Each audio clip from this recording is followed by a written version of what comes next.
I came back from my trip, and when I walked into my bedroom, I couldn't find my bed. My daughter-in-law appeared smiling and said, "We redecorated everything. This room is mine now." I kept my cool, looked her straight in the eye, and replied, "You want a space all to yourself? Perfect. You can start looking for a new house to live in today." Just like that, the color drained from her face. When I opened the door to my house after being away for 15 days, the first thing I felt was that something was wrong. The air smelled different, like fresh paint and expensive perfume that wasn't mine. I left my suitcase at the entrance and walked slowly down the hall, my heart starting to beat faster, as if my body knew something my mind didn't want to accept yet. My feet took me straight to my room. The door was ajar. I pushed it open with a trembling hand, and that's when my world stopped. My bed was gone. That mahogany bed where I had slept for 25 years, where I had cried over my husband's death, where I had sewn my children's clothes in the early mornings. It had vanished. In its place was a modern white bed with decorative pillows that looked like they were straight out of a magazine. The walls I had painted a soft peach color were now a light gray. My photographs, the photos from my wedding of my young children, of my husband with his warm smile, they were no longer hanging on the walls. I felt the floor move beneath my feet. "Do you like how it turned out, mother-in-law?" The voice came from behind me, sweet as poisoned honey. I turned around slowly. There was Valerie, my daughter-in-law, leaning against the doorframe with a smile that didn't reach her eyes. She was wearing a tight wine-colored dress, her hair freshly styled, her nails perfectly manicured. She looked victorious. "What did you do?" My voice came out weaker than I wanted. "We redecorated. The house needed a change, something more modern, more functional." She walked closer and ran her hand along the gray wall. "And well, this room is perfect for me. It has better light, more space. Robert and I needed it." My hands began to shake. I clenched them into fists to control them. "Where are my things? Where is my bed?" Valerie sighed as if I were a child throwing a tantrum. "In the garage. Everything's there, stored away safely. Don't worry." She paused and tilted her head. "We thought you could stay in the guest room. It's smaller, yes, but at your age you don't need that much space, right? Besides, this way, you don't have to climb stairs every day." Every word was a slap in the face. I didn't scream. I didn't cry. I didn't give her that satisfaction. I looked her straight in the eyes, those eyes that now shone with something I had never seen before, contempt. And in that moment I understood something that broke my soul. To her, I wasn't a person. I was an obstacle, an old piece of furniture that needed to be moved to make space. I took a deep breath. "You want a space just for yourself?" I said, with a calmness I didn't know I had. She smiled wider, thinking she had won. "Perfect," I continued. "Today you're going to start looking for a new house to live in." Her smile froze. The color drained from her face as if someone had flipped a switch. She opened her mouth, but no sound came out. "What did you say?" "You heard me, Valerie. If you need your own space so badly, get your own house. This one is mine." But what I didn't know at that moment, what I couldn't yet imagine, was that this confrontation was just the beginning, because Valerie hadn't acted alone, and what I would discover in the coming days was going to destroy me in ways I couldn't even imagine. Because when you trust the people you love, you never expect them to stab you in the back, especially when those people are your own blood. If this story is touching your heart, subscribe to the Elderly Stories channel to continue hearing real testimonials from women who found their strength when all seemed lost. Valerie looked at me as if I had lost my mind. She let out a nervous laugh, the kind that sounds fake even to the person making it. "Mother-in-law, you can't be serious. Kicking us out." "But Robert is your son. This is his house too." "I bought this house," I said, and my voice now sounded firmer. "I paid for it brick by brick with the sweat of my brow, and nobody asked my permission to touch my things." Just then Robert appeared in the hallway. My son. The boy I carried in my womb, whom I raised alone after his father died, to whom I gave everything I had and didn't have. He was in sweatpants and a t-shirt, looking like he just woke up even though it was already 3 in the afternoon. "What's going on?" "Why are you yelling?" he asked, scratching his head. "Your wife turned my bedroom into hers," I said, feeling the rage begin to break through the calm I had maintained. "Without asking me, without even telling me. Did you know?" Robert avoided my gaze. He stared at the floor just like when he was a boy, and I caught him in a lie. "Mom, Valerie said it was a surprise, that we wanted to renovate the house to make it look better." "I didn't think—" "You didn't think—" I interrupted him. "Or you didn't want to think." Valerie moved closer to him and took his arm in a gesture that was meant to be protective, but seemed possessive to me. "Robert, your mom is exaggerating. We just made some improvements. The house was so outdated with ancient furniture. We did it for everyone's good." "For everyone's good?" I repeated, feeling something hot rise in my chest. "Where is the good for me in all of this?" Robert finally looked at me. "Mom, calm down. It's not a big deal. We can fix up the guest room really nice for you. We can even—" "I don't want you to fix anything for me." I cut him off. "I want my room. I want my things. I want to be respected in my own house." The silence that followed was thick, uncomfortable. Valerie squeezed Robert's arm tighter. "Mother-in-law, I think you're being a little selfish," she said, her tone changing now. It was colder. "This house is big." "It has 4 bedrooms. Why do you need the biggest one if you're alone? Robert and I need space. We're thinking about having a baby soon and—" "Then find a house for that baby," I said. Robert sighed in frustration. "Mom, don't be like that. Where are we supposed to go? We live here. This is our home. Your home," I repeated slowly, letting the words hang in the air. "And what about mine?"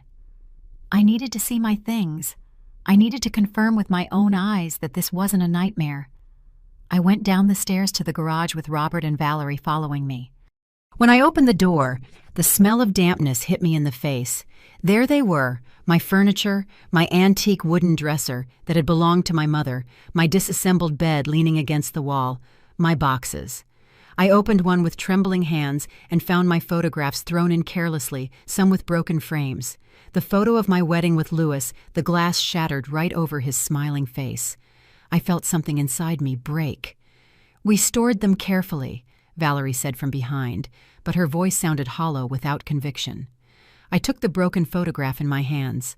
Louis looked at me from the past, young, happy, not knowing he would die just 12 years later and leave me alone to raise our children. I clutched the frame to my chest. "I need to be alone," I murmured. "Mom!" Robert tried to get closer. "I said I need to be alone!" I shouted, and my voice echoed off the garage walls. They left. I heard them go up the stairs and close the door.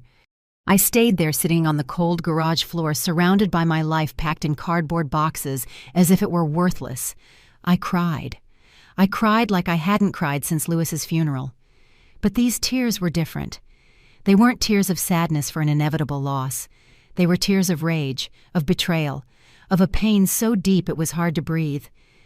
Because it's one thing to lose someone to death. It's another thing entirely for the living to erase you, discard you, treat you like you're in the way in your own home. That night, I slept in the guest room, or tried to. The bed was small, the mattress hard, and from there I could hear Valerie and Robert laughing in my bedroom. Sometime in the middle of the night, I heard them making love. And I, the owner of that house, was lying there in a room that smelled of disuse, staring at the ceiling, wondering when my life had turned into this. But what they didn't know, what I still didn't realize, was that this humiliation was just the beginning. Because the next day, I was going to discover something that would force me to open my eyes once and for all. Something that would show me that the redecoration of my room wasn't just a whimsical makeover, it was part of a plan they had been plotting for months, and I had been so blind, so trusting, that I didn't see the signs until it was too late, or maybe not too late after all. I couldn't sleep. The hours passed slowly, heavily, as I tossed and turned in that small bed that creaked with every movement. At 4 in the morning, I gave up. I got up and went to the kitchen to make myself some chamomile tea, the kind my mom used to make for me when I was a little girl and couldn't sleep. The house was silent. The only sound was the ticking of the wall clock that Louis gave me for our 10th anniversary. I sat at the kitchen table, the warm mug in my hands, and memories washed over me like waves. I remembered when Louis and I were young, dreaming of having our own house. We lived in a rented 2-bedroom apartment downtown with walls so thin we could hear everything the neighbors did. Louis worked as a mechanic, and I sold tamales in the mornings. We saved every dollar, every single dollar. I remembered the day we found the land. It was an empty lot in a rough part of town far from the city center, with no utilities, but it was the only thing we could afford. $20,000 that took us 8 years to save. When we signed the deed, Louis picked me up and spun me around in the middle of the dusty lot. "We're going to build our future here, my love," he told me. I was 32, he was 35. We never got to build it together. 2 years after the accident, Louis died when a car ran a red light and hit him on his way to work. I was left alone with Robert, who was 15, and Lucy, who was 12, with no money, still without our own house, but with a piece of land and a promise I had made at his grave. Our children were going to have that home. I took 2 jobs, sometimes 3. I cooked in a diner from 6 in the morning to 2 in the afternoon. Then I cleaned offices from 4 to 9 at night. On weekends, I sold gelatin desserts and cakes at children's parties. I slept 4 hours a day. My hands became calloused. My back began to hurt constantly, but I kept saving. Robert would tell me, "Mom, rest. The house doesn't matter." But it did matter. To me, that house was more than bricks. It was proof that Louis's sacrifice hadn't been in vain. It was my way of honoring his memory. It was the stability my children deserved. It took me 15 years to save the $80,000 for the construction. 15 years of watching other mothers go to school festivals while I worked. 15 years without buying new clothes for myself, without going to the movies, without treating myself to anything. Everything, absolutely everything, went to the house. When we finally finished building it, I was 49. I invited my children to see their home. Robert, already 30, came with Valerie. They had been dating for 6 months. She walked in looking at everything with disinterest, as if it were just any old house. She didn't know. She couldn't know. That every tile in the bathroom had cost me a double shift. That every window represented a month of not eating meat. That the spacious living room existed because I had worn shoes with holes in them for 2 years. Lucy, however, cried. My daughter hugged me and whispered in my ear, "You did it, Mom. Dad would be so proud." Now, sitting in my kitchen at 4 in the morning at 67 years old and feeling every one of those years in my tired body, I wondered what was it all for, to end up displaced in my own house, for my daughter-in-law to erase my history as if it were worthless, for my son to allow them to treat me this way. The tears fell again, silent, bitter. I heard footsteps on the stairs. It was Robert. He came down in his boxers and a t-shirt, his eyes swollen with sleep. He was surprised to see me. "Mom, what are you doing up?" I didn't answer right away. I looked at him. I tried to see in this 42-year-old man the boy who used to hug me and tell me I was the best mom in the world, but that boy wasn't there anymore. "I can't sleep in that bed," I finally said. "My back hurts." Robert opened the fridge and took out some water. He poured a glass and stood there, not looking at me. "Mom, I know you're upset, but..." "Do you know how much this house cost me, Robert?" He fell silent. "Do you know how many nights I worked without sleep so you could have a roof over your head? How many times I skipped meals so you could eat 3 times a day? Mom, don't start with that. No, son, I need you to understand." I stood up, feeling my knees protest. This house isn't just walls and a roof.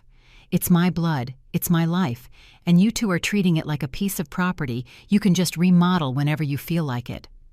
Robert put the glass down on the table with more force than necessary. "So what do you want me to do? Tell Valerie to undo everything."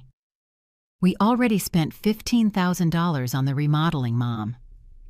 $15,000? I froze. "What did you say?" "The paint, the furniture, the decorator, all of that costs money." "And where did you get that money?" Robert looked away. "We have our savings." but something in his tone told me he was lying. I knew him too well. When he lied, he would scratch the back of his neck and avoid looking me in the eye just like he was doing now. "Robert, look at me." He didn't. "Look at me." He raised his eyes, and in them I saw something that scared me. Guilt. Deep guilt. "What did you do?" I asked, feeling fear creep up my spine. "Nothing, Mom. We just improved the house. That's all." "Did you use my money?" "No." "Then what?" Silence. A silence that weighed a ton. Robert finished his water in one gulp and headed for the stairs. "I'm going back to sleep. You're being paranoid." I was left alone in the kitchen again, but now fear had settled in my chest like a clenched fist, because I knew my son, and I knew when he was hiding something from me, something big. The next day I was going to start looking for answers. I was going to open drawers, check papers, ask questions, and what I was about to discover would break my heart into even smaller pieces.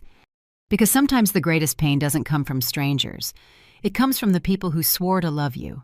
And when that betrayal is revealed, the world is never the same again. For the next 3 days, I acted as if nothing had happened, as if I had accepted my new place in the hierarchy of my own house. I made breakfast. I cleaned.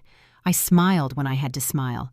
But inside, every fiber of my being was on high alert, watching, listening. Valerie paraded around the house like a queen. She had taken over not only my bedroom, but also my space in the kitchen. She moved my cast iron pans, the ones Louis had given me, to the top cabinet, where I could barely reach. She put her expensive ceramic pots in the place where mine had always been. Little victories she savored every time I had to ask for her help to get something down. Robert left for work early and came back late.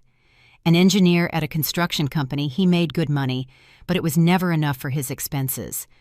It had always been like that. He spent more than he had. When he was young, I covered his small debts. "He's young, he's learning," I told myself. Now he was 42 and still hadn't learned. On the third day, Valerie went out to the salon. "I'm getting my hair done, mother-in-law." "I'll be back in 3 hours," she said while putting on lipstick in front of the entryway mirror. My mirror, the one I had bought at an antique market 20 years ago. Robert was at work. The house was empty, silent. It was my chance. I went up the stairs slowly, holding my breath as if someone could hear me. I entered what had been my bedroom. The smell of Valerie's perfume saturated the air. It made me nauseous, but I pushed forward. I opened the closet. All my clothes were gone. In their place, expensive dresses, designer shoes, purses that cost what I used to earn in a month when I worked. I closed the closet and went to the desk. It was new, modern, made of glass. On it was a closed laptop. I didn't touch it. I didn't know how to use those tech things. But I opened the drawers, papers, lots of papers, invoices for furniture, $4,500 at a luxury decor store, payment receipts to an interior designer, $3,000, receipts for imported paint for curtains for a lamp that cost more than my first car, and then I found something that made my blood run cold. A manila folder. Inside, documents printed from the internet, pages about property possession rights through improvements, legal articles highlighted in yellow. When a family member invests significant money in improvements to a property, they can claim rights to it, especially if there is prolonged cohabitation and the original owner is of advanced age. My hands started shaking so much, I almost dropped the papers. There were notes in the margins, Valerie's handwriting. Lawyer consultation, $500. Document all improvements. Before and after photos. I kept looking. Deeper in the drawer, I found an envelope.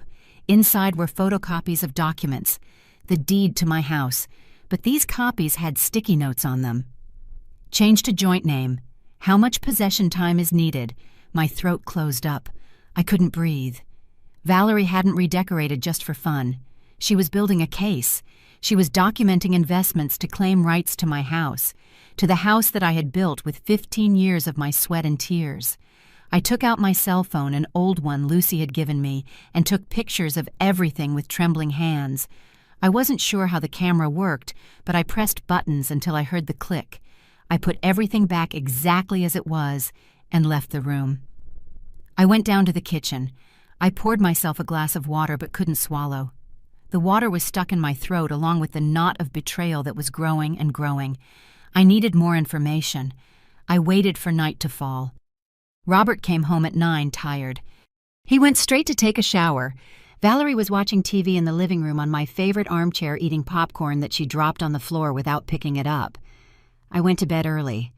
Or pretended to. At 11 o'clock, I heard Valerie talking on the phone. Her voice was coming from the backyard. I got up without making a sound and went to the guest room window that overlooked the yard. The thin curtains allowed me to see without being seen. There she was walking among my geranium pots, the cell phone pressed to her ear. "It's almost ours, Mom, I swear." Her voice sounded excited, triumphant. "The old lady is confused. She says she's going to kick us out, but she can't. Robert is her son." "This is his home, too." Silence while she listened to her mother on the other end. "No, she doesn't know about the loan yet." "Robert is scared of her. He's not going to tell her," she laughed. "Imagine her face when she finds out we used the house as collateral." "But by then, we'll have everything sorted out." My heart stopped. Loan collateral. "Look, Mom, the plan is simple," Valerie continued. "We keep investing in improvements. The more money we put in, the stronger our legal case. The lawyer said that if she tries to kick us out, we can countersue for the investments. And if she gets difficult, well, she's already 67. How much time does she have left? 5-10 years max. After that, this house will be worth over $200,000 with all the work we've done. We'll sell it and buy something better in a nice neighborhood, just like you always wanted." Tears were rolling down my cheeks, but I made no sound. I bit my fist to keep from screaming. "Robert is a fool, but he's easy to manipulate," Valerie went on. "His mom has him so traumatized that he'll do anything not to disappoint her, but she doesn't manipulate me. I know what I want, and I'm going to get it." More silence, then a laugh. "Violent? Don't be dramatic, Mom. I'm just being smart. If she was stupid enough to let us live here for free all these years, that's her problem. We're just taking advantage of the opportunity." "Free." She said free, as if for the 3 years they had lived here I hadn't cooked for them every day. As if I hadn't washed their clothes, as if I hadn't paid for the electricity, the water, the gas. As if I hadn't given Robert $5,000 when he needed the down payment for his car because his credit was rejected. I moved away from the window before I could hear any more. I went back to my small bed and lay there staring at the ceiling, my heart beating so hard I could feel it in my ears. Now I knew the truth. It wasn't just about taking over a room. It was a calculated, meticulous plan to take my house from me, to take the only thing I had left in this world. And Robert knew. My son knew, and hadn't said a word. That night, I made a decision. I wasn't going to scream.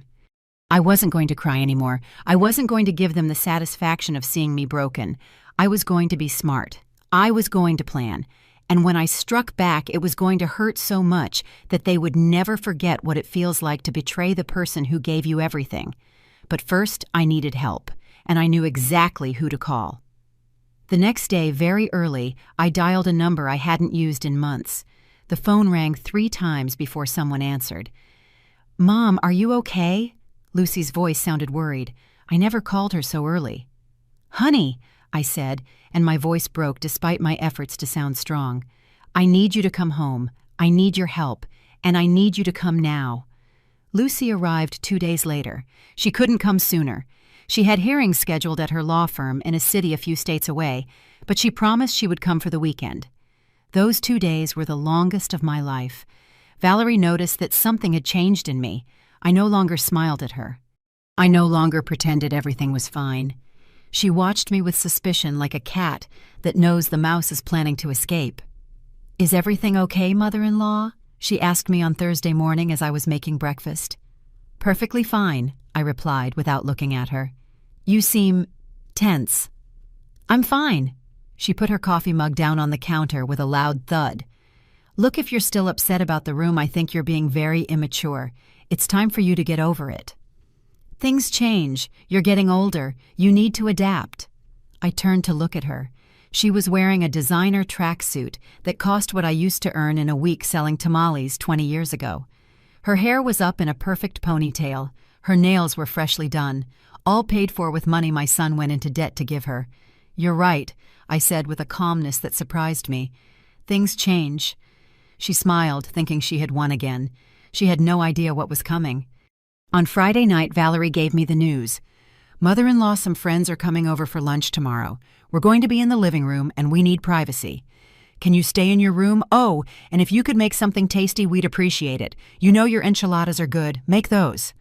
It wasn't a question. It was an order. Robert was sitting on the couch watching football on TV. He didn't say anything. He didn't even look at me. "What time?" I asked.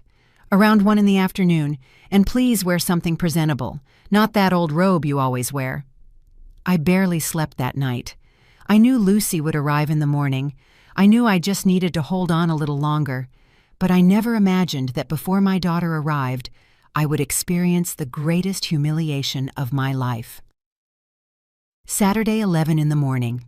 I started making the enchiladas, refried beans with the special touch my mother taught me, freshly made tortillas, cream, crumbled fresh cheese. The aroma filled the house. At 12:30, the doorbell rang. Valerie ran to open it. 4 women her age came in all dressed up, perfumed, laughing loudly. They brought bottles of wine bags from an expensive boutique. "Welcome to my house," Valerie said, emphasizing the "my" while glancing at me. They settled in the living room. I served the enchiladas on the breakfast bar, thinking they would come get them. But Valerie came into the kitchen and gestured with her hand. "Mother-in-law, bring them to the living room. And bring us the wine, too." I froze. "What? Serve us in the living room. We don't want to get up." I took a deep breath. I took the tray with the plates and went out. Valerie's friends looked at me with curiosity. "Oh, that looks delicious," said one of them, a blonde woman wearing sunglasses inside the house. I served the plates. I went to get the wine. When I came back with the bottle and glasses, Valerie was showing her friends her new room. "Come on, I'll show you how it turned out. It's beautiful." The 5 of them went upstairs. I stayed downstairs, feeling my stomach churn. I could hear their voices and laughter from the second floor. "It's gorgeous, Val. And this was your mother-in-law's room. Yeah, but you know how older ladies are, everything old and depressing. We did her a favor by moving her to a smaller room." Laughter. They came down after 10 minutes. They sat down to eat. I was in the kitchen cleaning, trying to disappear. But then I heard Valerie's voice. "Mother-in-law, can you bring us more napkins?" I came out with the napkins. When I put them on the table, one of the friends, a brunette with huge earrings, looked at me with a condescending smile. "And you're Robert's mom?" "Yes." "Oh, how convenient to have live-in help, right, Val?" she said to Valerie with a knowing nudge. My blood ran cold. "Very convenient," Valerie replied between laughs. "Although sometimes you have to tell her how to do things. You know the older generation had different standards." The laughter grew louder. Another friend, a redhead with long, decorated nails, looked directly at me. "And do they pay you, for cooking and cleaning?" The silence that followed was deafening. Valerie took a sip of wine, enjoying every second. "No, but we give her room and board." "That's enough, isn't it? Besides, she's family. Family helps each other out." The laughter exploded. I just stood there, my cheeks burning, feeling each laugh like a slap. They saw me as the maid, as a free employee in my own house.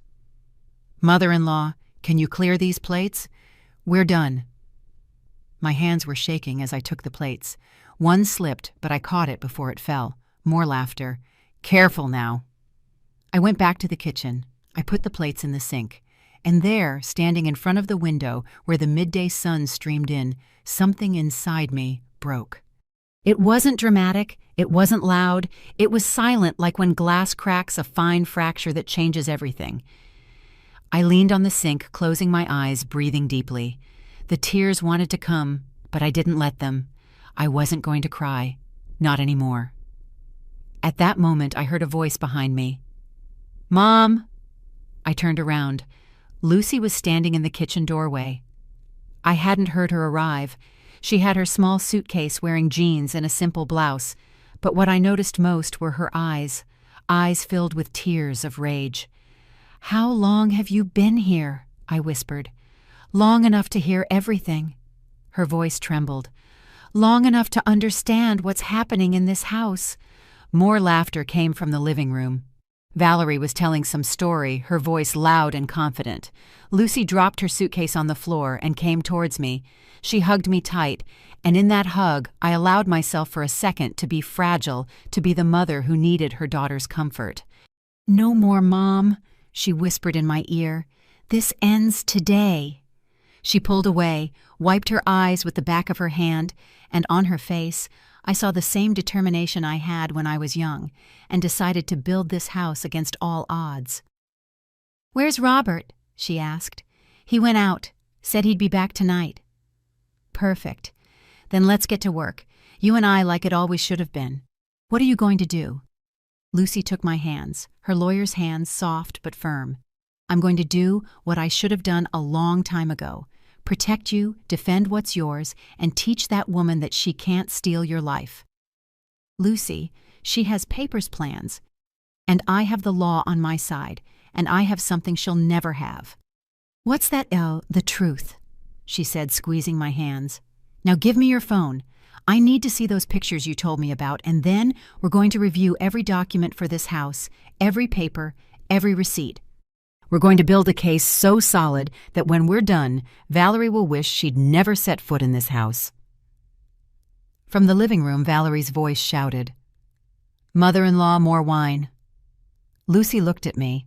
I looked back at her, and for the first time in days, I smiled. Not a happy smile, a war smile. "You go," I told Lucy. "Introduce yourself. I want to see her face when she realizes I'm not alone anymore." My daughter walked out of the kitchen with firm steps. I followed a few feet behind.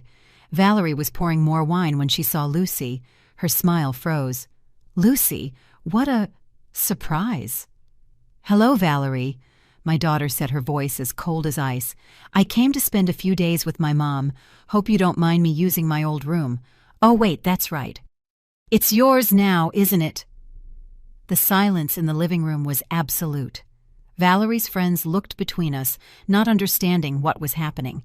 Valerie tried to regain control. "Of course, no problem. You can stay in the other guest room. Don't worry, I'm already settled in the room with Mom." Lucy smiled, but it wasn't a kind smile. "We have a lot to talk about. Legal matters about property inheritance, that kind of thing. Right, Mom?" All eyes turned to me. "That's right, honey," I said, and my voice came out firmer than it had in days. "A lot of things to review." I saw the color drain from Valerie's face, and I knew she knew. She knew her game was over, that the dumb, manipulable mother-in-law she could strip of everything had just called in reinforcements, and these reinforcements weren't going to play nice. Valerie's friends left half an hour later. The atmosphere had become awkward tense, like when everyone knows a storm is about to break, but no one wants to be the first to mention it. Valerie saw them off at the door with fake kisses and promises to see them soon, but I could see her hands trembling as she closed the door. Lucy and I were sitting at the dining room table. My daughter had taken out her laptop, a slim silver one that shone under the light, and had spread papers all over the table. I had given her my phone with the pictures I took from Valerie's desk. "This is serious, Mom," Lucy said as she reviewed the images, enlarging them with her fingers on the screen. "Very serious." Valerie walked into the room. She had taken off her heels and was walking barefoot, trying to look casual, but I noticed her eyes kept darting to the papers on the table. "What are you two doing?" Lucy looked up. "Reviewing documents, Mom's legal affairs. Don't worry about it." "What documents?" "The ones for the house."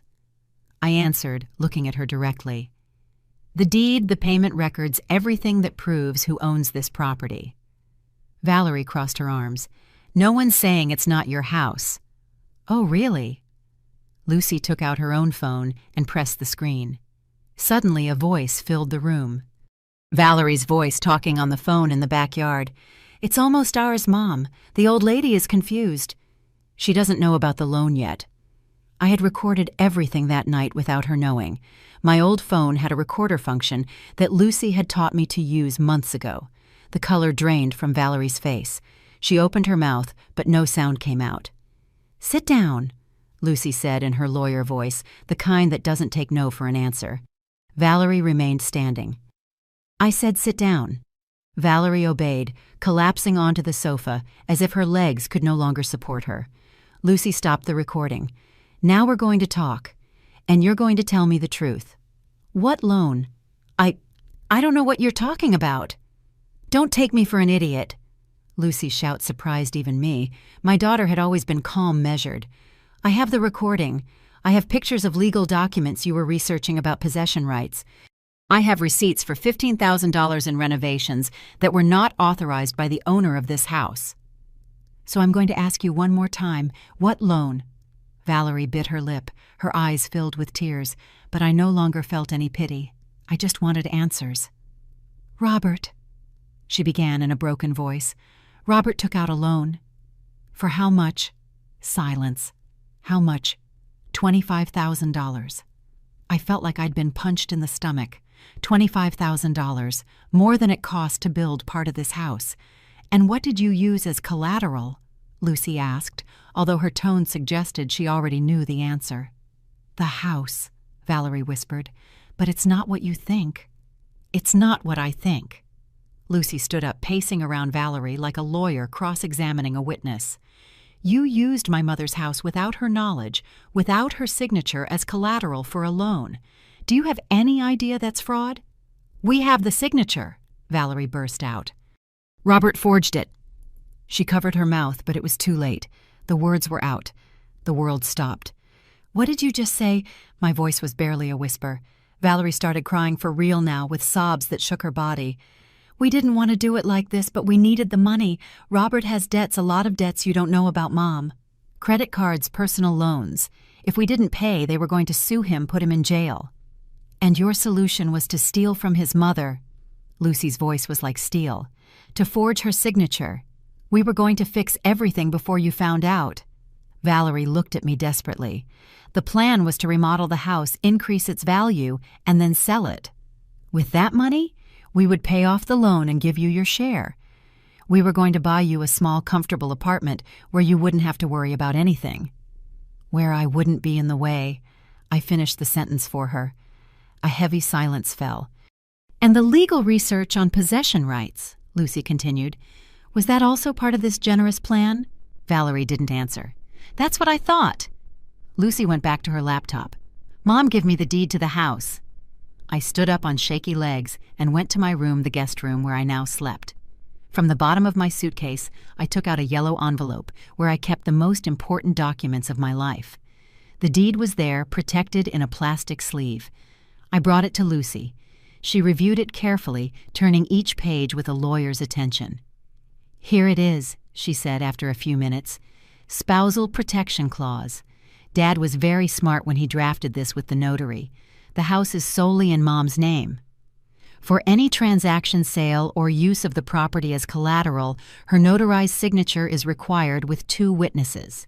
And it specifically states here that no one can transfer rights or create liens without the explicit consent of the owner. She looked at Valerie with eyes that could cut glass, which means any document you signed with a lender is void, completely invalid. And if you forged my mother's signature, you're not just committing property fraud, you're committing a federal crime. Valerie was as pale as a ghost. Please, please don't do this. Robert is your brother. Robert is a thief, Lucy said coldly, and you are his accomplice. The front door opened. Robert walked in with a grocery bag, whistling carefree. He stopped dead when he saw the 3 of us in the living room, the tension so thick you could cut it with a knife. What's going on here? Sit down, Robert, I said, and my voice didn't tremble anymore. It was filled with something new, a disappointment so deep it had turned into strength. Mom, Sit down. He sat next to Valerie. My son, the boy I carried for 9 months, the one I nursed, the one I watched over when he had a fever, the one I defended from bullies at school. The boy who once told me that when he grew up he would build me a castle. Now he couldn't even look me in the eye. Lucy explained to your brother what we just discovered, I said. My daughter took out a folder and began to read aloud. Every document, every receipt, every piece of evidence of their betrayal, the $15,000 in renovations, the legal documents researching how to dispossess me, the $25,000 loan with a forged signature, the recorded conversations of Valerie planning to take my house. With each revelation, Robert sank deeper into the sofa. When Lucy finished, the silence was absolute. Even the birds outside seemed to have stopped singing. "Is it true?" I asked my son. "Is all of this true?" Robert covered his face with his hands. "Mom, the debts. I didn't know what to do. I was going to pay you back everything, I swear." "You didn't answer me. Did you forge my signature?"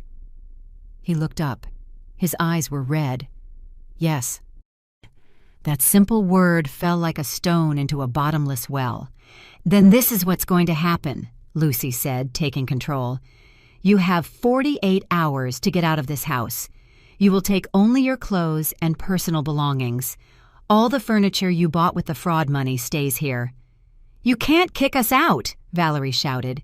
"This house belongs to Robert, too. It's his inheritance."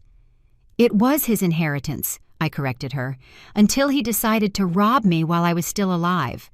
"Mom, please." Robert knelt in front of me. Real tears streamed down his face. "Please give me another chance. I'll fix everything. I'll get the money.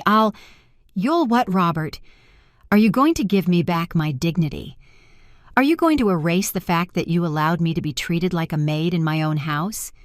Are you going to make me forget that you signed documents with my name without my permission?" "Mom, no." I stood up. "For 42 years, I gave you everything. My youth, my health, my entire life. And when I finally needed you to take care of me, to respect me, you chose to betray me in the worst possible way. Mom, I love you. Love doesn't steal. Love doesn't lie. Love doesn't plan to ship its mother off to a small apartment to keep what she built." Robert was sobbing on the floor. Valerie was on the couch staring at the wall. Lucy took some papers from her folder. "Here is the document you will both sign. It's an agreement where you acknowledge you have no rights to this property, that all improvements were made without authorization, and you agree not to initiate any legal action against my mother. If you don't sign it, we file charges for property fraud with the district attorney's office tomorrow morning." "And if we sign it?" Valerie asked, her voice barely audible. "If you sign it and leave without any trouble, we won't press charges. It's that simple." Robert looked at the document. Then he looked at me. "Mom, if I sign this, will you ever forgive me?" The question hung in the air, and I wondered, could I forgive something like this? Could I ever trust the son who had betrayed me this way again? I don't know. I answered honestly. Maybe someday, but not today, and not soon. Robert took the pen Lucy offered him. With a trembling hand, he signed the document. Valerie did the same, her tears staining the paper. 48 hours, Lucy repeated. "And if you dare to damage anything, steal anything, or cause any problems, the deal is off and you're going straight to jail." They stood up like zombies and went upstairs. We heard them walking around on the second floor, opening drawers, speaking in whispers. I collapsed onto the sofa. The full weight of the past few days hit me all at once. I started to tremble. Lucy sat next to me and held me. "It's over, Mom, it's over." But I knew it wasn't over, that the next 2 days were going to be hell.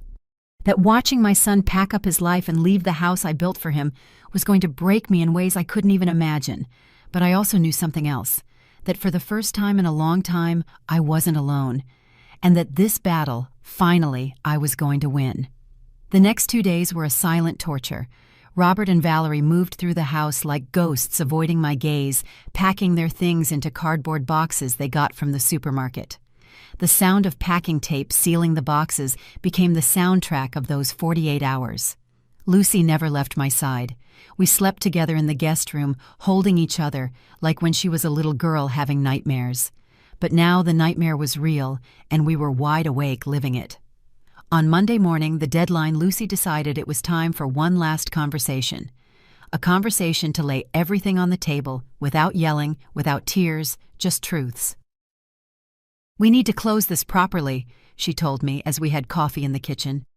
Not for them, for you, so you can move on without any doubts. At 10 in the morning, the four of us sat at the dining room table, the same table where we had shared hundreds of meals. The table where Robert had done his homework as a child, where we celebrated his birthdays, his graduations, his engagement to Valerie. Now it was the table of the final judgment. Lucy had a thick folder in front of her. She opened it with precise movements and began to take out documents one by one. "Before you go," she began, "I want you to understand exactly what you did, not to make you feel bad, but so you never do this to anyone again." She placed the first document on the table. The deed to the house signed in 2005. Total construction cost $80,000. My mother worked for 15 years to save that money. 15 years cleaning, cooking, selling things, while you, she looked at Robert, were studying, going out with friends, living a normal life. Robert stared at this table. Lucy put down another paper. "Bank statements. Here are the movements on Mom's credit card for the last 6 months." She pointed to a line marked with a yellow highlighter. "Charges at department stores for $8,700. Valerie, your name appears on several of the receipts as the person who signed. You used her card without authorization." Valerie wrung her hands but said nothing. "Next." Lucy put down more papers. "Loan contract with a loan shark from the neighborhood. $25,000 borrowed at 30% annual interest. Document with my mother's forged signature using this house as collateral." She looked up. "Do you know what would have happened if you didn't pay? The loan shark would have started legal proceedings, and even though the signature was fake, the process would have been long, expensive, and agonizing. Mom would have had to hire lawyers, go to court, prove the fraud. All while you were enjoying the stolen money." "It wasn't like that," Robert started. "Yes, it was," Lucy exploded. "Exactly like that. And the worst part is you showed no remorse until you were caught." She put down another document. "Quotes from lawyers specializing in property law. Valerie, you got 3 different legal opinions on how to claim possession rights to a property. All the consultations were in February and March of this year. This wasn't an impulse. It was a plan calculated over months." "I just wanted to secure our future," Valerie muttered. "At whose expense?" Lucy asked her. "At the expense of a 67-year-old woman who gave everything for her family." Valerie stood up abruptly. "That's enough." "What do you want me to say?" "That I'm sorry." "Well, I am. Happy now. But don't pretend your mom is a saint. She has always manipulated Robert, always made him feel guilty, like he owes her his whole life, just because she decided to sacrifice herself." I couldn't breathe. I couldn't. "How dare you?" I began. "It's the truth." Valerie's cheeks were red, her eyes bright. "It's always, Mom suffered so much, Mom worked so hard, Mom sacrificed so much." And you know what? Yes, she did, but that was her choice. Robert didn't ask her to work herself to death. He just wanted a mother, not a martyr who charges him for every dollar she invested. Robert put his hand on her arm. "Val, stop." "No, Robert, I'm not going to be quiet anymore." She turned to me. "I know we made mistakes. I know we were wrong, but you're not perfect either." Always trying to control Robert's life, always meddling in our marriage, always comparing me to your perfect life of sacrifice. The words hurt. They hurt because there was a small grain of truth in them. Maybe I had been too present. Maybe I had used my sacrifice as an emotional weapon without realizing it. "You're right," I said, and everyone looked at me surprised. "I'm not perfect, and maybe I did make mistakes as a mother. Maybe I pushed too hard. Maybe I reminded you too many times of everything I did for you." I stood up, looking Robert in the eye. "But none of that justifies what you did. None of that justifies stealing from me, forging my signature, planning to dispossess me of the only thing I have left. If you were upset with me, you should have talked about it. If you felt I was pressuring you, you should have set boundaries, but you had no right to destroy me." Robert had tears running down his cheeks. "Mom, I never wanted to destroy you. I just felt so pressured. The debts work Valerie wanting a better house, and me not being able to give her anything. And there was this house so big, just for you. And I thought if we could have it, everything would be fixed. And my opinion, my will, did that not matter? "I thought you wouldn't notice until it was too late," he said, and the brutal honesty of his words was like a punch. "I thought by the time you realized everything would be legally settled and you'd have to accept it." There it was, the naked truth. It wasn't a mistake, not an impulse. It was a deliberate plan to steal my house before I could defend myself. Lucy placed the last document on the table. Mom's new will. "We drafted it yesterday with the notary. It specifies that this house upon her death will pass entirely to my name. Robert is explicitly excluded from any inheritance related to this property. You can contest it if you want, but with all the evidence we have, you won't win." Robert turned pale. "You're disinheriting me." "Yes," I replied, and my voice didn't tremble. "Because a son who steals from his mother doesn't deserve to inherit anything from her." "But you always said the house was for your children, for both of us." "It was for my children, but you decided to stop being my son the day you forged my signature." The silence that followed was devastating. Robert broke down, crying deep sobs that shook his whole body. Valerie held him, but even she seemed to understand there was no going back. "You can go now," Lucy said. "Your deadline was an hour ago. We gave you extra time, but no more. You have 2 hours to finish packing and leave. After that, if you're still here, we're calling the police." Robert stood up, staggering. He looked at me one last time. "Is there anything I can do to make you forgive me?" The question hung in the air, and I wondered, what could he do? What actions could erase this betrayal? "I don't know, Robert. Maybe with time. Maybe if you prove with actions, not words, that you understand what you did. But that doesn't mean you'll live here again. That doesn't mean I'll include you in my will again.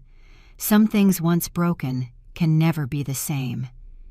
But I'm your son, and I'm your mother, and you betrayed me."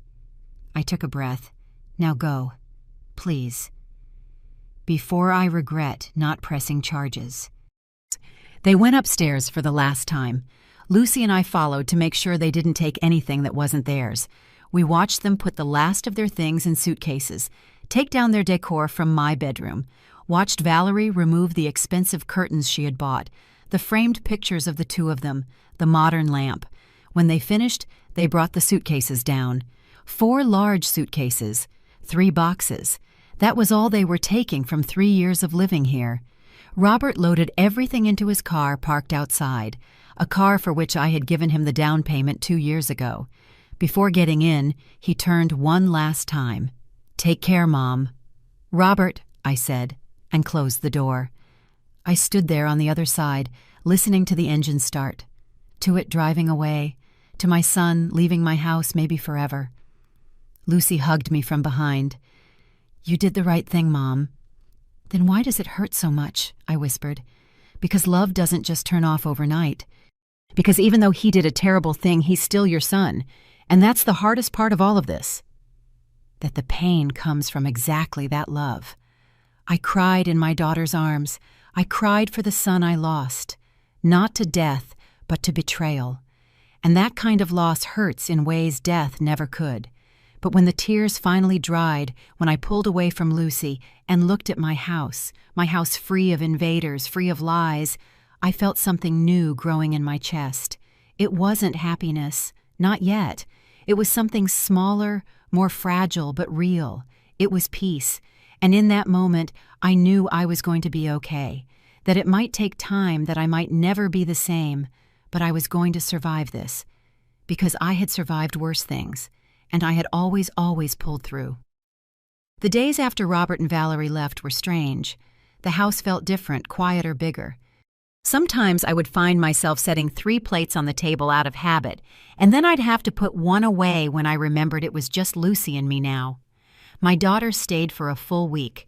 She took time off from her firm to be with me to make sure I was okay, but mostly to help me reclaim my space. The first project was undoing everything Valerie had done in my bedroom. "We're going to give this room its soul back, Mom," Lucy said on Tuesday morning. We went down to the garage and started bringing my furniture up. My mother's dresser, heavy, dark wood with hand carvings. Lucy got help from 2 neighborhood boys to bring up my bed.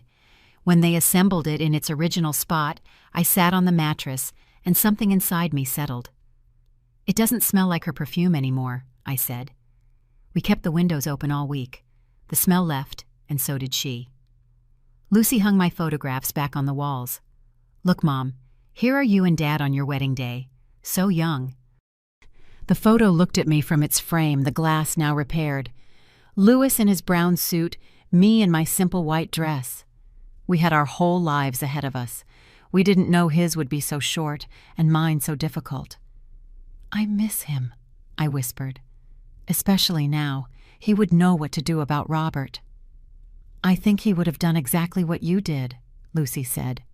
"Dad was gentle, but he wasn't a fool. He didn't tolerate betrayal." We spent 2 full days restoring my room. We painted the walls peach again. Lucy found the exact shade of paint I had used years ago online. We put up my floral curtains, my knitted blankets, my family photos. When we finished, I stood in the center of my room and turned slowly, looking at every corner. "There," I said, "I'm home again." But while I was reclaiming my space, Robert and Valerie were discovering the consequences of their actions. Lucy kept in touch with some people in the neighborhood, and the news came in whispers through gossipy neighbors who came to see how I was, but who really wanted to share what they knew. Mrs. Lupita, the lady from the corner store, was the first to visit. "Oh, Emily, what a terrible thing about your son," she said while drinking the coffee I offered her. "I saw him the other day carrying boxes into an apartment building in the industrial park. Tiny little apartments, the kind that rent for $950 a month. $950. Almost all of Robert's salary would go to rent." "And how did he look?" I asked, unable to stop myself. He was my son, after all. "Worn out honey with dark circles down to the floor." "And Valerie?" "Oh, she was in a foul mood, yelling at the moving guys, complaining about everything." A week later, I ran into Mr. Martin, the owner of the hardware store where Robert used to buy things. "Mrs. Fuentes, your son came in the other day, asking for a loan. He told me while I was buying new pots for my garden. I told him I couldn't help him, but he looked desperate, said collectors were looking for him. That the loan shark he owes is sending people to his job. The loan shark, the $25,000 loan. Without the house as collateral, how was Robert going to pay Lucy? Did her own research and told me what she found out. Robert is trying to renegotiate the debt, she told me one night at dinner. But the loan shark won't budge. He's charging him interest on top of interest. The debt has already grown to $32,000, and with no assets to offer, he can't get another loan to pay this one. And at his job, that's another problem." Lucy picked at her food without appetite. "One of the collectors went to his office. Made a scene at the reception. Robert's boss found out about the debts and the fraud. They didn't fire him, but they demoted him.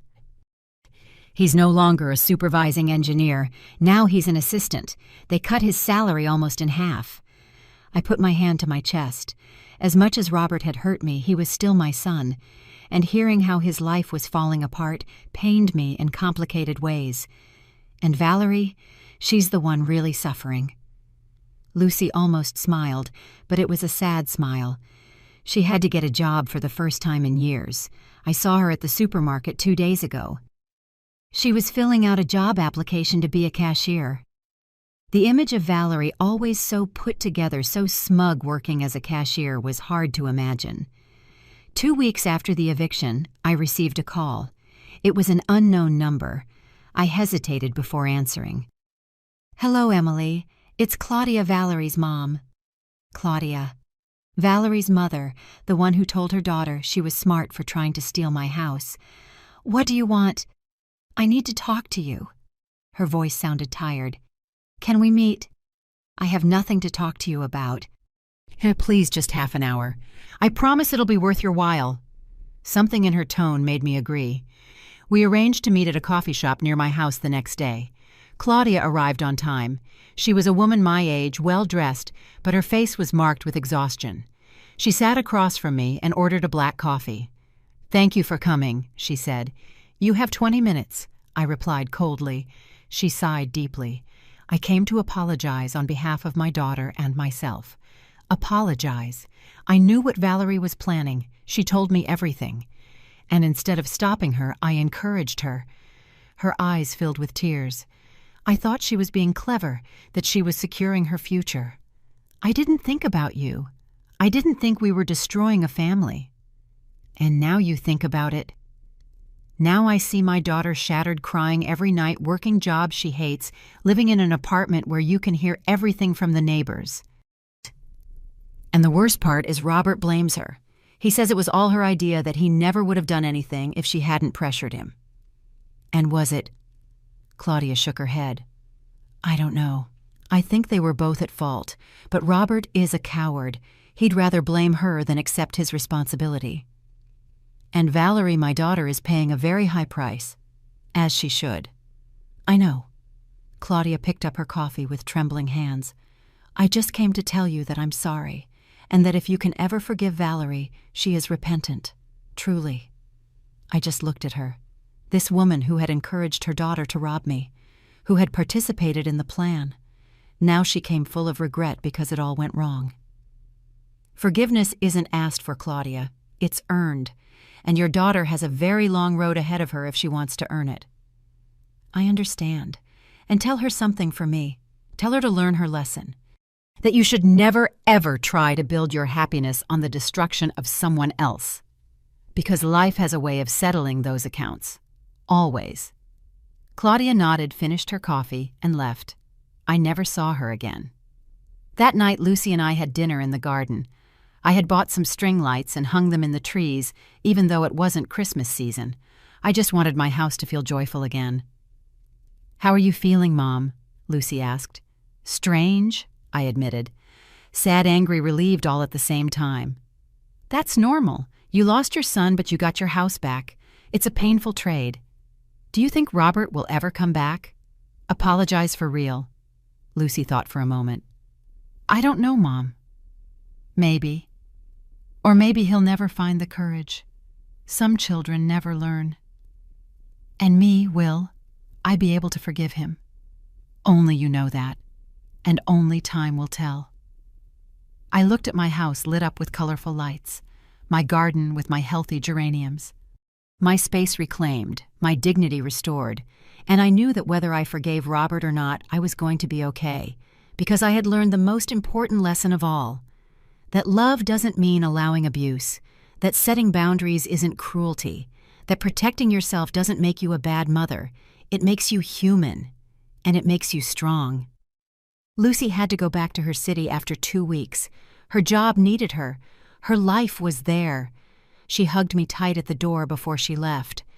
Will you be okay alone, Mom? I'll be fine, I told her, and this time it wasn't a lie. I'll call you every day. And if you need anything at all, I'll be on a plane and here in 3 hours. I know, honey. Now go. Go on, don't worry. I watched her drive away and stood at the door feeling the morning sun on my face. The house was silent, but it was no longer an uncomfortable silence. It was peace. The following months were about rebuilding. Not just my home, but myself. I hired Mr. Fermin, a man from the neighborhood, to help me fix things that had broken over time. Leaks I had ignored, doors that creaked, windows that didn't close properly. Little by little, the house became what it always should have been. My sanctuary. I started cooking again. But now I cooked for myself, with time, with love. I made my favorite dishes without worrying about anyone else's tastes. Mole when I felt like it. Chiles en nogada out of season. Sweet tamales just because. And as I healed, news about Robert and Valerie kept coming. I didn't seek it out, but the neighborhood has eyes and ears everywhere. Mr. Fermin told me that Robert had sold his car. I saw him on the subway the other day, Mrs. Fuentes. Your son on the subway at 6 a.m, packed in with everyone else. He looked defeated. No car, no good salary with growing debts. Life was charging him for every stolen dollar. Mrs. Lupita told me about Valerie. I saw her at the market buying the cheapest of everything. Bruised tomatoes, chicken that's about to expire, and she was carrying everything in plastic bags because she doesn't even have a shopping cart anymore. She used to come here showing off her designer bags, remember? I remembered. Valerie always came with bags from Macy's from Nordstrom, showing off her purchases like trophies. Now she was looking for deals at the market like any ordinary person. But the story that impacted me the most came 3 months after the eviction. It was a Saturday afternoon. I was in the garden watering my plants when the doorbell rang. I went to open it and found a woman I didn't know. Mid-30s, well-dressed with a stern look on her face. Emily Fuentes. Yes, that's me. I'm Gabriela Montes, an attorney.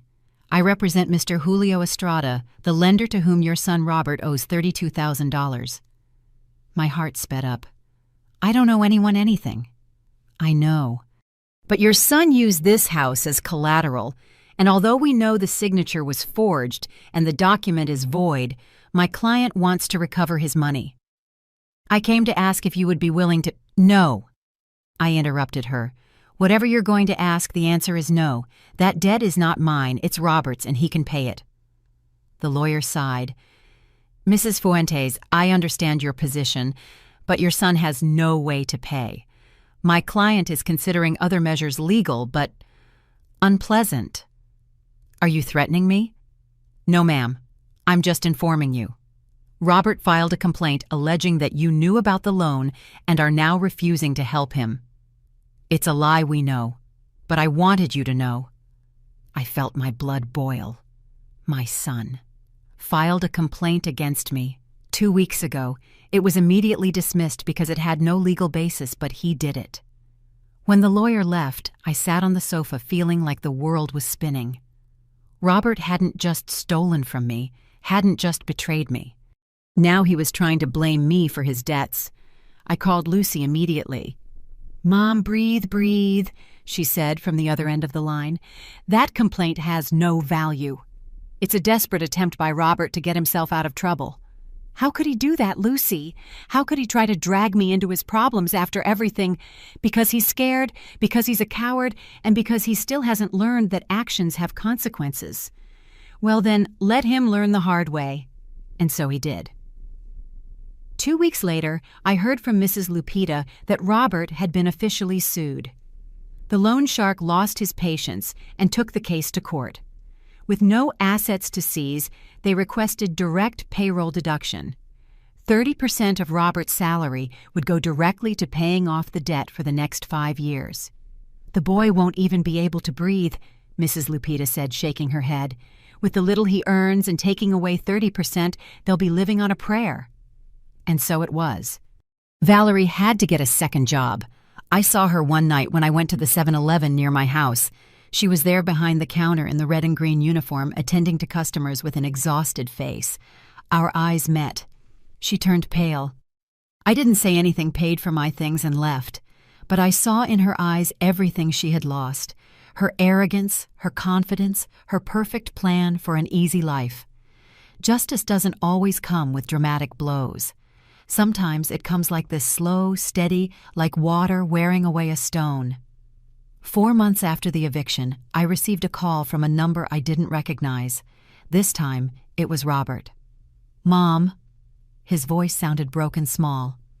I need to talk to you. I have nothing to talk about. Please, just 5 minutes.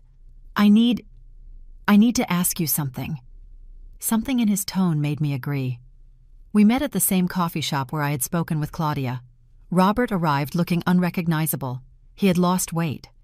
He had gray hairs he didn't have before, deep dark circles wrinkled clothes.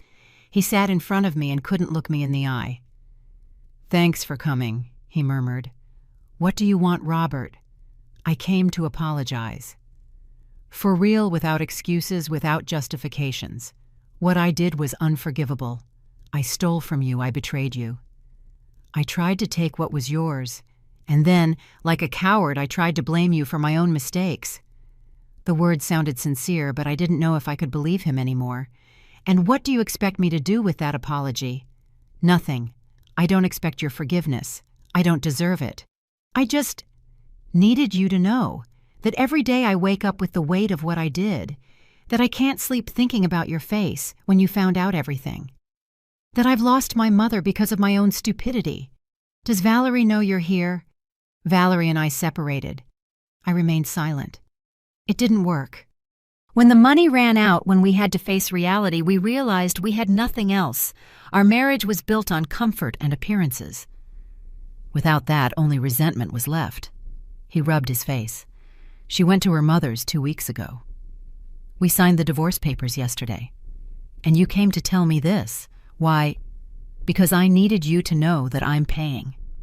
That life is making me pay for every mistake, and that even though I can't fix what I broke, I'm going to spend the rest of my life trying to be a better person.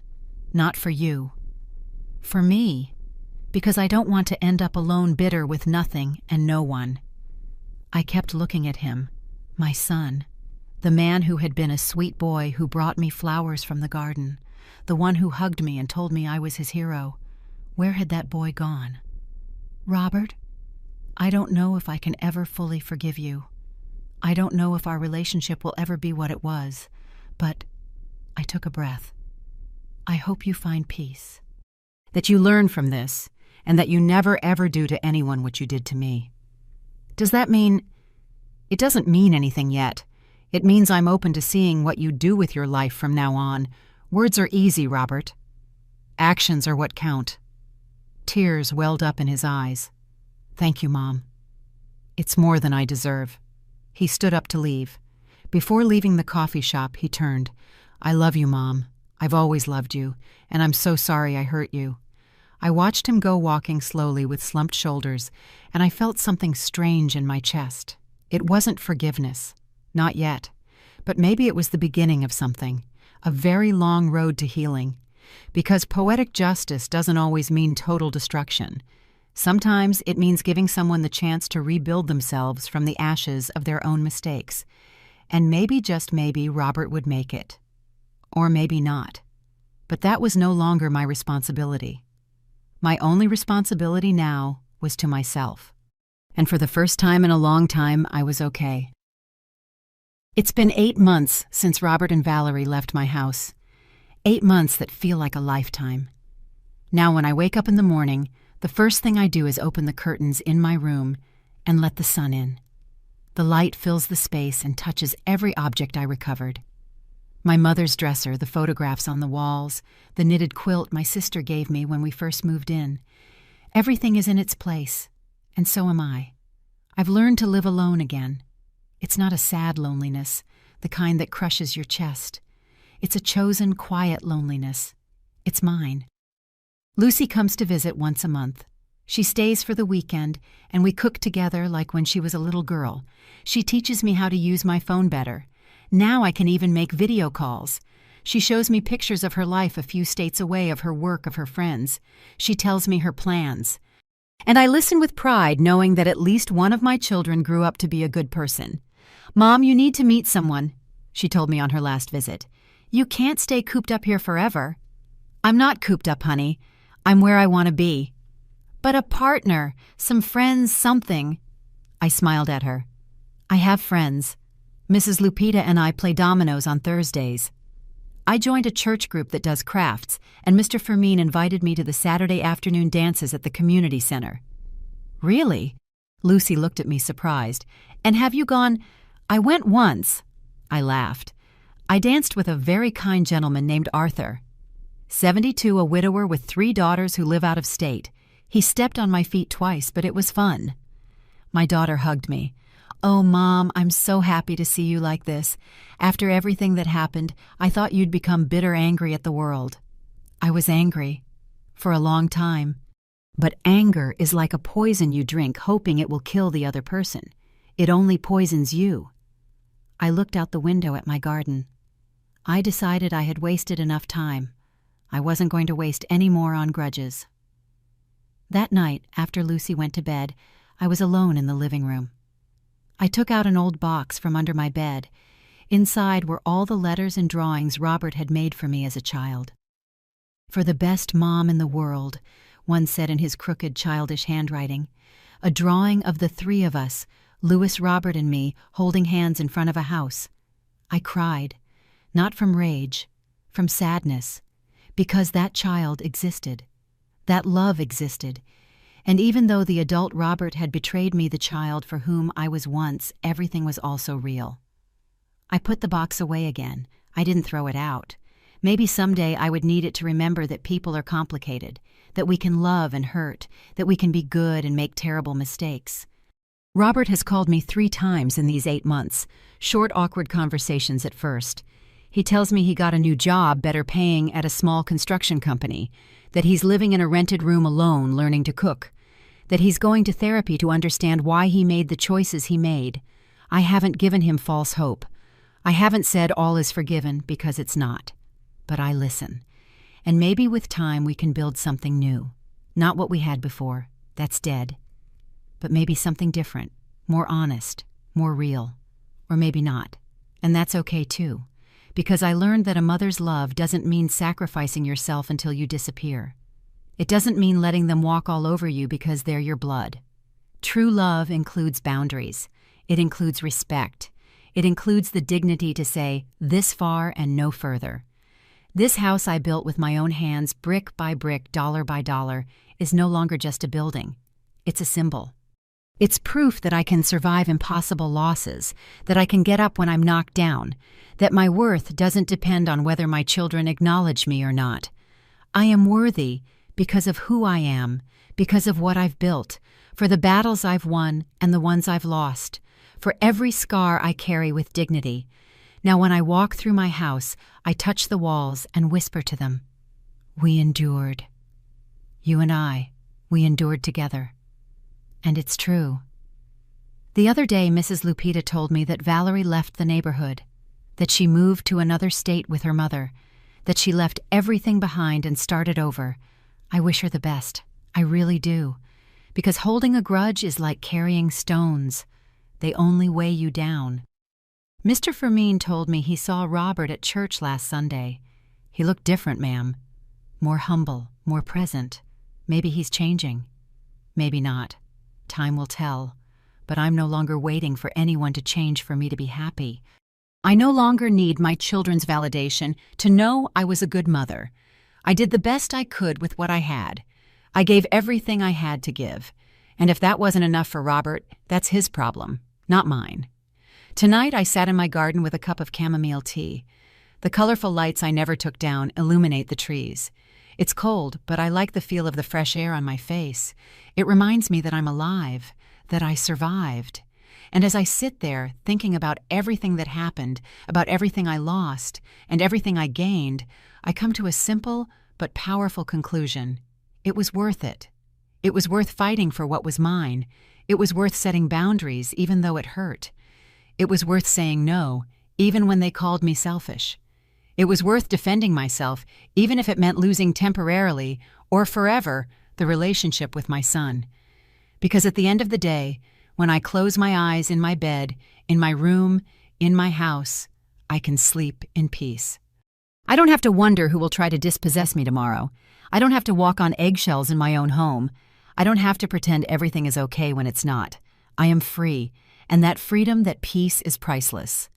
Today I want to say something to all of you who are listening, to all the women who have given so much, who have sacrificed so much, who feel like they can't go on. You have the right to set boundaries. You have the right to say enough. You have the right to protect what you built with your own hands, with your own sweat, with your own tears. You are not bad mothers for demanding respect. You are not bad people for defending yourselves. You are not selfish for putting your well-being first. Generosity is beautiful. Sacrifice is noble. But when that generosity turns into abuse, when that sacrifice erases you as a person, when you give so much that there's nothing left of you, then it's not love. It's self-destruction. And you are worth more than that. Your children, your partners, your family members have to learn that respect isn't asked for, it's demanded. That love without respect isn't love. That family doesn't mean infinite tolerance for abuse. If someone tries to take what is yours, whether it's a house, your dignity, or your peace, you have the right to defend what belongs to you. And if that means walking away from people you love, if that means being alone temporarily, if that means being called harsh or bitter, so be it. Because chosen solitude is 1,000 times better than company that destroys you. And remember, it's never too late to take your life back. I was 67 years old when I had to face the greatest betrayal of my life. 67. Many people told me I was too old to fight, to start over, to be alone. But here I am at 68, stronger than ever, more at peace than ever, more myself than ever. Age doesn't define you. The mistakes of others don't define you. What defines you is how you respond when life hits you. Whether you stay down or get up. Whether you accept the abuse or you say, never again. I chose to get up.